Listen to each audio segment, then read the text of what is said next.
Good morning, Sunrise! Good morning, Agribestie! Share ko lang po ang aming daily routine. Very active ang mga chicks. Eto pa. Kung gusto nyo po ng upgraded chicken, bumili lang po kayo ng rooster sa amin para sa mga native ninyong mga alagang manok. Ayan si Arky.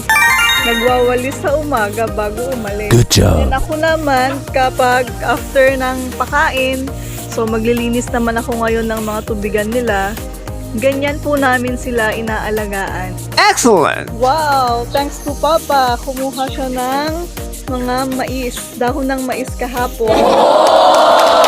Hindi ko siya nasamahan dahil sumama ako sa site ng mister ko. Later, gigilingin po natin yan for silage.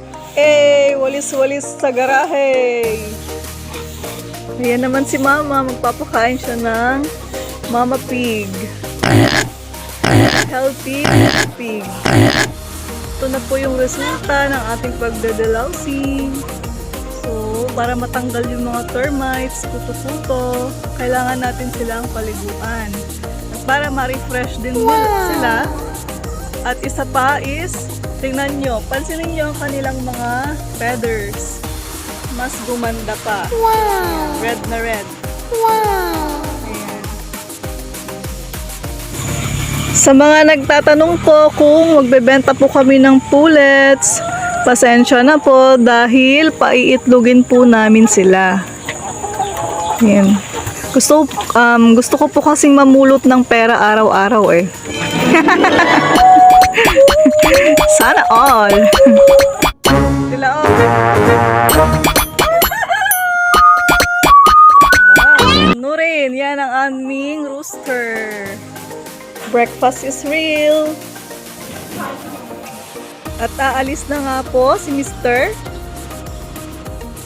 Tubig ni Arky. Nagswerte matan, taga-punas na. Nay.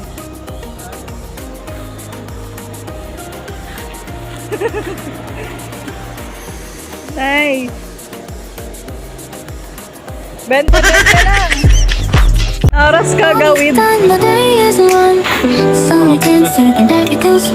mo ah. Marabian ka manin. Say hi, gano'n. Sugar falls in, stir it slow, let the calm begin. In these quiet hours, I feel at ease. Like simple magic in moments like these. Heart, heart. You can be every day, and see this. Bye.